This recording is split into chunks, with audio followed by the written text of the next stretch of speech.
The foundation was started in the early 50s, and originally it was called the Glendale Community Foundation. It was run for many years, and over time it has expanded and improved, and we are now at a $10 million asset base. The focus was to raise monies for various charities and nonprofit organizations in Glendale. And the focus was more on programs. So initially the grants were one-time grants for specific projects.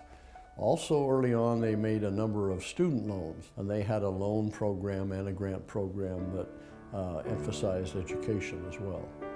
So if you had 5 charities you liked and you wanted to give X dollars, you couldn't give X dollars to all 5, so you give it to the Community Foundation, and the Community Foundation would split it among the charities. And you can have your own fund with them, and they'll give the money to the charities that you designate if they're on the government's list of approved charities. Earlier this year we were approached with a grant request for the Pasadena Armenian Genocide Memorial Project. And this is a project that will be a standing memorial for the genocide in the early 1900s in Armenia. And we felt this is an important step forward in the relationships with that community. I'm Bill Paparian. I'm chairman of the Pasadena Armenian Genocide Memorial Committee. Our committee looked at a number of community foundations, and we've entered into a long-term partnership with the Community Foundation of the Verdugos. We just found that it was a really good fit. About 2.5 years ago, the Burbank Community Foundation merged into the Community Foundation of the Verdugos, and gotten to know the nonprofit community in Burbank very well, and have been able to support them in some very significant ways.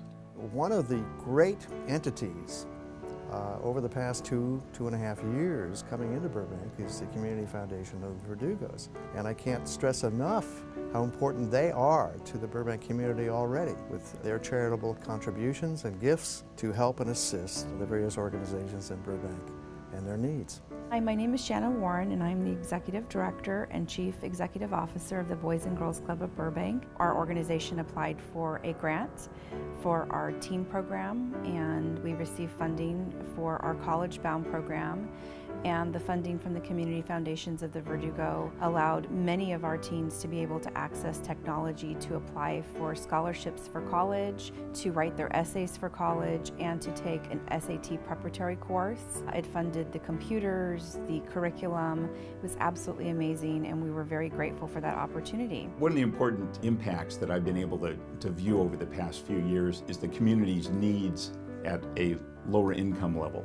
And that includes the homeless. And there's a number of organizations that we've been able to support successfully, and we've been able to see their good work. The Community Foundation of the Verdugos supplied us with a grant of about $8,000 to replace some of the most urgently needed computers that we had.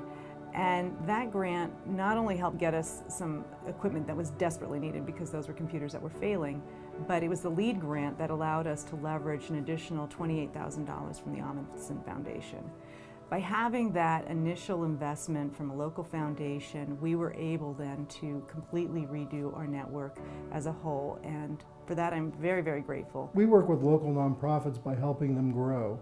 Years ago, we would make grants that were basically deferred maintenance grants like a roof or a carpet, and that really didn't help the local nonprofit. Now we look at our local nonprofits and their wishes, and we help them grow their capacity so that they can serve more people in our community.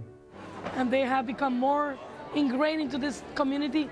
They're experiencing more people getting involved with them and more people giving to them, so they in turn can reach all these lives that we want to make a difference on. So as we grow as a business, so do these different nonprofits, including the Verdugos. They're growing also with us. Edna, as the executive director for the Community Foundation of the Verdugos, she attends so many events and is so well known in the community that she has a pulse beat as to what the needs are. And I think that's very critical and very important to fulfilling the mission of the foundation. Whether in this generation or the next, the Community Foundation of the Verdugos stands ready to be the foundation to manage and provide transparency for all of our funds and the vital resources that we need to be able to sustain those community projects, to be able to sustain our nonprofit organizations that serve for the well-being of our communities. Why am I a donor? I'm a donor because, number one, I'm kind of selfish. It makes me feel good. Number two, I've been lucky enough to have a little bit of money that I can do what I want with. What I want to do with it is to help others. And to help others, the easy way, the right way for the community is to go through the Community Foundation. It doesn't matter how much you give, little or a lot, it all adds up.